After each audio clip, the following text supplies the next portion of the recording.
শীত তো পড়ে গেছে বন্ধুরা। শীতে এই রেসিপিটা আপনারা মাছের একবার অন্তত তৈরি করে খাবেন। মাছের রেসিপি তো অনেক রকমের খেয়েছেন, এটা একদমই নতুন ধরনের মাছের রেসিপি আজকে আমি নিয়ে চলে এসেছি। সবার প্রথমে দেখুন এখানে 500 গ্রাম মতো কাতলা মাছ ধুয়ে পরিষ্কার করে নিয়েছি। মাছটাকে এবার আমি ম্যারিনেট করব। আপনারা যে কোনো মাছ দিয়ে কিন্তু এই রেসিপিটা তৈরি করতে পারবেন। খুবই টেস্টি লাগে খেতে আর খুবই ইউনিক লাগে। তো এবার মাছটাকে ম্যারিনেট করার জন্য দেখুন আমি দিয়ে দেবো হচ্ছে 1 চামচ পরিমাণে নুনটা দিতে হবে, আর সাথে দিতে হবে হাফ চামচ পরিমাণে হলুদের গুঁড়ো, আর হাফ চামচ পরিমাণে দিতে হবে লাল লঙ্কার গুঁড়ো। আর সাথে আমি কিন্তু দিয়ে দেবো হচ্ছে এখানে একদমই সামান্য পরিমাণে সরিষার তেলটা দিলে মাছটা ম্যারিনেট খুব সুন্দরভাবে হয়, মশলাগুলো কিন্তু সুন্দরভাবে মাছের গায়ে লেগে যায়। সেই জন্য কিন্তু সরিষার তেলটা দিচ্ছি। এবার মাছটাকে খুব ভালো করে হাতের সাহায্যে মাখিয়ে ফেলবো, যাতে পুরো সব মাছটার মধ্যেই কিন্তু মশলাগুলো খুব ভালোভাবে লেগে যায়। তো এইভাবে মাছটাকে সর্বপ্রথম ম্যারিনেট করে আপনারা রেখে দেবেন, তাহলে দেখবেন মাছটা খেতে খুবই ভালো লাগে। মাছ ম্যারিনেট দেখুন এখানে হয়ে গেছে। এবার আমি আপনাদের একটা স্পেশাল মশলা তৈরি করে দেখাবো, যেটা এই রেসিপিতে অন্তত আপনাদের দিতেই হবে। তো মাছটা সাইডে রেখে দিচ্ছি। একটা মিক্সিং জার নিয়ে নিয়েছি আমি সরাসরি, এর মধ্যে সব কিছু দিয়ে দেবো। সবার প্রথমে দেখুন এখানে আমি ব্যবহার করছি হচ্ছে আদার টুকরো। এখানে 2 ইঞ্চি মতো আদার টুকরো দিয়েছি। সাথে 5 থেকে 6টা দিয়ে দেবো হচ্ছে রসুনের কোয়া, আর তার সাথে আমি ব্যবহার করব এখানে গোটা 10 থেকে 12 কাঁচা লঙ্কা। আপনারা ঝাল অনুযায়ী কাঁচা লঙ্কাটা ব্যবহার করবেন।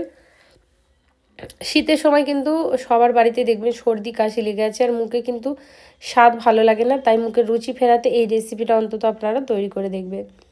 হালকা পরিমাণ জল দিয়ে এটাকে খুব ভালো করে মিহি আমি ব্লেন্ড করে নেব। ব্লেন্ড করে নিয়ে তারপরে আমি আপনাদের দেখাচ্ছি। তো দেখুন বন্ধুরা, এখানে কিন্তু আমি এটাকে খুব সুন্দর করে ব্লেন্ড করে নিয়েছি, আর এই মশলাটাকে আমি সাইডে রেখে দেবো। রেখে দিয়ে একদম সরাসরি আমি নেক্সট প্রসেসে চলে যাব। দেখুন কতটা মিহি ব্লেন্ড হয়েছে আর কালারটা কতটা সুন্দর লাগছে। একটা কড়াই নিয়ে নিয়েছি, অপরদিকে কড়াইটাকে গরম করে নিতে হবে। দিয়ে দিতে হবে পর্যাপ্ত পরিমাণে সরিষার তেল দিয়ে অবশ্যই মাছের রেসিপিটা তৈরি করবেন। যখন তেলটা খুব ভালো করে গরম হয়ে যাবে ধোঁয়াটা, তখন এক এক করে মাছগুলো দিতে হবে। আমি আজকে সব মাছগুলো একসাথে দেবো না, অল্প পরিমাণে মাছ দেবো আর ভেজে নেবো। যতগুলো মাছ দেবো তারপরে বাকিগুলো দিয়ে আমি কিন্তু ভেজে ফেলবো। মাছটা যখন দেখবেন একদিক থেকে হালকা লালচে কালার চলে এসেছে, তখনই কিন্তু উল্টে দিতে হবে। উল্টে দিয়ে অপর দিকটাও ঠিক এরকম হালকা লালচে কালার করে নেবেন। মাছটাকে আপনারা খুব কড়া হাই ফ্লেমে ভাজবেন না, মিডিয়াম ফ্লেমে ভাজবেন, দেখবেন মাছটা কিন্তু খুব সুন্দরভাবে আপনাদের ভাজা হয়ে যাবে।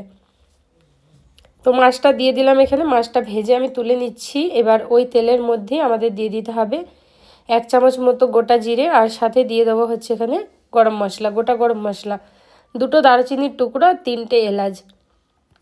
এটা দেওয়ার পর এখানে দিয়ে দেবো 3টে ছোটো সাইজের পেঁয়াজ, যেগুলোকে আমি স্লাইস করে কেটে নিয়েছি। পেঁয়াজটা দিয়ে এবার অনবরত নাড়াচাড়া করে আপনাদের পেঁয়াজটা ভাজতে হবে, যতক্ষণ পর্যন্ত পেঁয়াজটা সুন্দরভাবে হালকা একদমই হালকা লালচে কালার না আসছে, ততক্ষণ কিন্তু আমাদেরকে ভেজে ফেলতে হবে।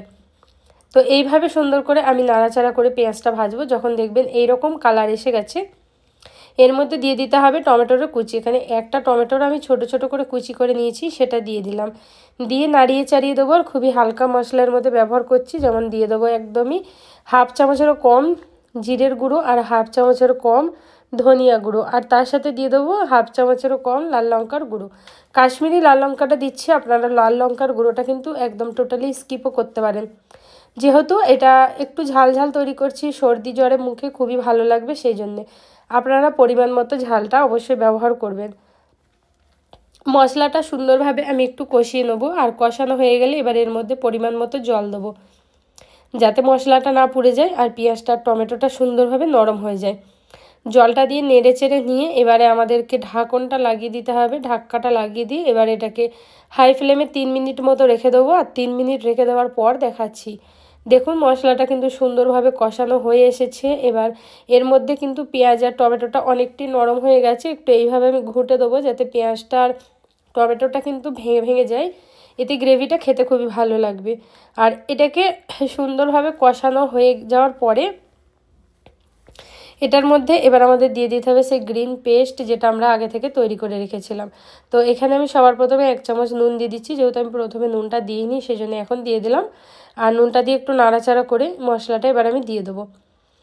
তো তো গ্রিন পেস্ট কিন্তু এই রেসিপিতে অবশ্যই দিতে হবে, গ্রিন পেস্ট ছাড়া কিন্তু রেসিপিটা একদমই ভালো লাগবে না। একদম নতুন কিছু খেতে মন চাইলে এই রেসিপিটা অবশ্যই তৈরি করতে পারবেন। এই গ্রিন পেস্ট দেওয়ার পরে এটাকে খুব ভালো করে অনবরত নাড়িয়ে চাড়িয়ে নেবেন। যখন দেখবেন যে এই মশলাটা আবার ফুটে এসেছে তখন এর মধ্যে দিতে হবে ফেটিয়ে রাখা দই। এখানে 4 চামচ মতো, 4 চামচের আমি দই নিয়েছি, সেটাকে খুব ভালো করে ফেটিয়ে এবার এই গ্রেভির ওপর দিয়ে দিলাম। এটা কিন্তু হাই ফ্লেমে রেখেই আপনাদের কাজটা করতে হবে। এবার সব মশলাগুলোকে একসাথে খুব ভালো করে নাড়িয়ে চাড়িয়ে হাই ফ্লেমে প্রায় 5 মিনিট মতো আপনাদেরকে কষিয়ে নিতে হবে। যত সুন্দর করে কষাবেন ততই কিন্তু খেতে ভালো লাগবে। দেখুন এবার আমি হাই ফ্লেমে এটাকে 5 মিনিটের জন্য রেখে দিচ্ছি।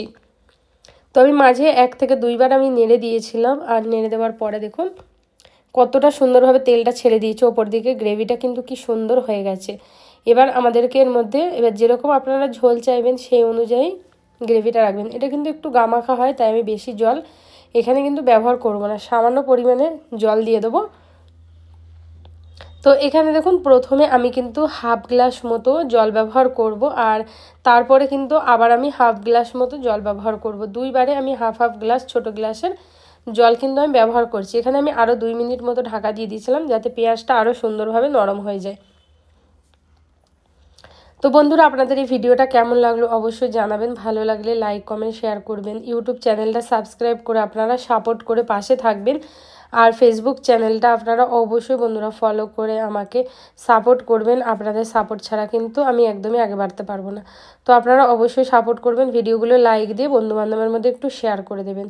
দেখুন আমি অল্প অল্প পরিমাণ 2 বারে কিন্তু আমি জলটা দিয়ে দিয়েছি। জলটা দেওয়া হয়ে গেলে নুনটা চেক করবেন অবশ্যই এই সময়।